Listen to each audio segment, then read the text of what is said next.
নিজের পুকুরে আজকে একটা বড় কালা মাছ ধরলাম। প্রায় মাছটির ওজন 2 কিলো।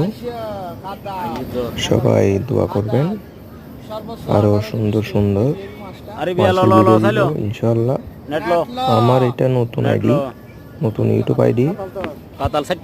আমি আসলে অনেক জায়গায় মাছ শিকার করি। আমি নতুন আইডি করছি, সবাই সাপোর্ট করবেন, সাবস্ক্রাইব করবেন, এই আশা ব্যক্ত করে আপনাদের কাছে।